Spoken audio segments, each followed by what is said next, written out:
Kalian pasti udah familiar sama sosok boneka yang satu ini, Annabelle. Tapi tahu nggak kalau wujud asli Annabelle ini jauh berbeda dari apa yang kita lihat di film-film. Dan ceritanya ternyata jauh lebih menyeramkan daripada sekedar boneka yang bisa bergerak sendiri. Video kali ini kita bakal membedah asal-usul teror nyata yang dialami korbannya sampai kenapa boneka ini dianggap sebagai salah satu boneka yang paling berbahaya yang pernah ada di dunia. Cerita ini berawal dari seorang gadis bernama Donna, seorang mahasiswi keperawatan yang hidup mandiri bersama satu temannya yang bernama Angie. Waktu itu, ibunya Donna membelikan sebuah boneka kain bermerek Raggedy Ann. Boneka yang sebenarnya punya desain lucu dengan rambut merah dari benang dan bentuknya yang sangat sederhana. Boneka ini dibeli di sebuah toko barang bekas sebagai hadiah untuk Donna. Awalnya tidak ada yang aneh. Donna meletakkan boneka itu di tempat tidurnya sebagai hiasan, dan hidup mereka berjalan normal-normal aja layaknya mahasiswi pada umumnya. Tapi keanehan itu datang secara perlahan. Awalnya cuma hal-hal kecil yang mereka anggap sebagai kesalahan persepsi. Misalnya, Donna lagi pulang kuliah, dia merasa posisi bonekanya itu berubah. Tadinya duduk menghadap ke kiri, pas dia balik boneka itu udah menghadap ke kanan. Saat itu Donna mengira Angie yang iseng menggesernya. Tapi pas dia tanya ke Angie, temannya itu cuma geleng-geleng kepala karena dia bahkan gak nyentuh boneka itu. Lama-kelamaan, perpindahan itu jadi semakin mencolok. Boneka itu gak cuma sekedar bergeser, tapi sering ditemukan berada di ruangan yang berbeda. Pernah suatu hari, Donna meninggalkan boneka itu di kamar tidur. Tapi pas dia keluar dari kamar mandi, dia kaget lihat Annabelle udah duduk manis di sofa ruang tamu. Yang lebih merinding, boneka itu sering ditemukan dengan posisi kaki dan tangan menyilang. Posisi yang sangat mustahil dilakukan oleh boneka kain yang anggota tubuhnya lemas. Donna dan Angie mulai merasa nggak nyaman waktu itu. Mereka sempat mengira ada orang asing yang masuk ke apartemen mereka. Tapi pintu apartemen selalu terkunci rapat dan nggak ada tanda-tanda pembobolan sama sekali. Situasi ini pun berubah jadi horor saat mereka menemukan potongan-potongan kertas perkamen kecil yang berserakan di sekitar apartemen.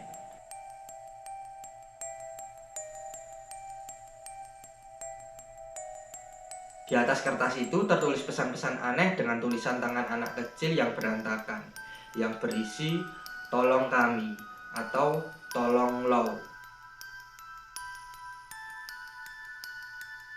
Kalian bayangin, mereka tinggal berdua, nggak ada anak kecil di sana, dan mereka bahkan nggak punya kertas jenis itu di apartemen mereka. Dan saat itu ada tulisan "Tolong Law".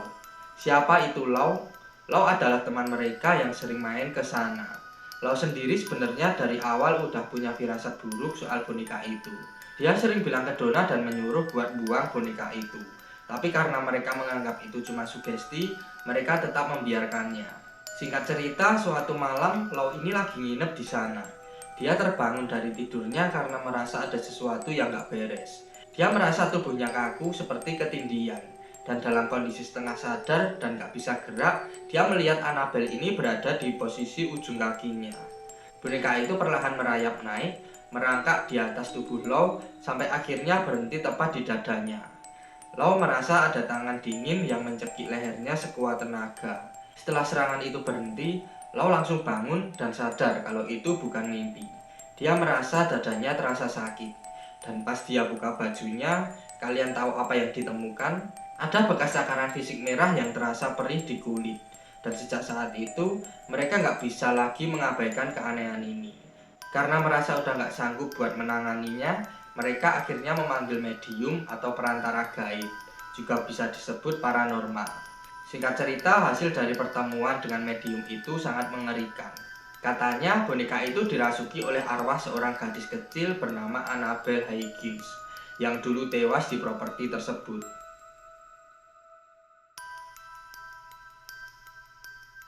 Donna dan Angie yang dasarnya punya sifat empati tinggi merasa kasihan saat itu. Mereka mengizinkan arwah itu buat tinggal di boneka tersebut. Dan ini adalah kesalahan fatal terbesar buat mereka. Dan kalian perlu tahu satu hal, dalam dunia demonologi, iblis itu sangat pintar. Mereka akan memakai topeng yang membuat manusia merasa simpati.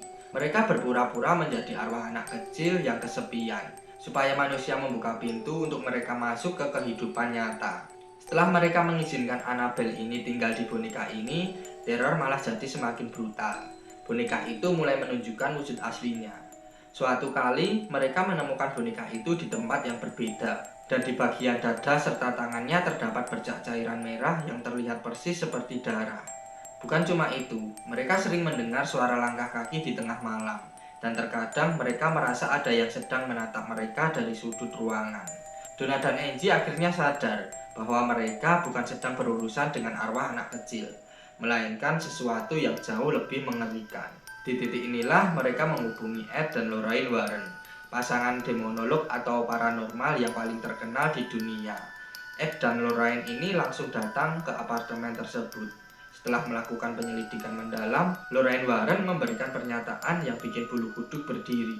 Dia bilang, bukan arwah anak kecil yang ada di sini. Ini adalah iblis. Menurut Lorraine, iblis itu menggunakan boneka tersebut sebagai jangkar atau media untuk bisa bermanifestasi di dunia manusia. Iblis itu memang sengaja mempermainkan psikolog Donna dan Angie ini dengan berpura-pura menjadi sosok yang perlu dikasihani, supaya mereka tidak melakukan ritual pembersihan rumah. Ed Warren pun langsung memutuskan kalau boneka ini harus segera disingkirkan dari apartemen tersebut. Proses netralisir pun dilakukan oleh pihak gereja di apartemen itu untuk membersihkan sisa-sisa energi negatif. Ed Warren kemudian membawa boneka Annabelle ini keluar dari apartemennya dengan menggunakan mobil pribadinya.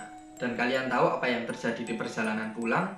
Ed bercerita kalau di sepanjang jalan, rem mobilnya tiba-tiba blong berkali-kali. Mesin mobilnya sering mati mendadak di tengah lalu lintas yang padat. Ed merasa bahwa iblis di dalam boneka ini sedang mencoba untuk mencelakai mereka, agar boneka itu tetap bebas berkeliaran. Dan saat itu, Ed akhirnya harus memercikan air suci ke atas boneka itu berulang kali sepanjang perjalanan mereka. Dan baru setelah itu, mobil mereka bisa berjalan dengan normal sampai ke rumah mereka di Connecticut. Sesampainya di rumah, Ed menaruh boneka itu di sebuah kotak kaca khusus yang mudah diberkati oleh pastor dan diletakkan di ruang museum okultisme pribadi mereka. Tapi teror Annabelle nggak berhenti di situ. Bahkan setelah berada di kotak kaca, boneka itu konon masih bisa memberikan dampak buruk. Banyak pengunjung museum yang mencoba mengejek atau mengetuk kotak kaca tersebut. Dan tidak lama setelah mereka pulang, mereka mengalami nasib yang buruk. Mulai dari kecelakaan mobil, kehilangan pekerjaan, sampai kematian mendadak yang tidak masuk akal. Dan itulah kenapa di kotak kaca tersebut tertulis peringatan keras. Warning positively do not open, yaitu peringatan, jangan pernah dibuka.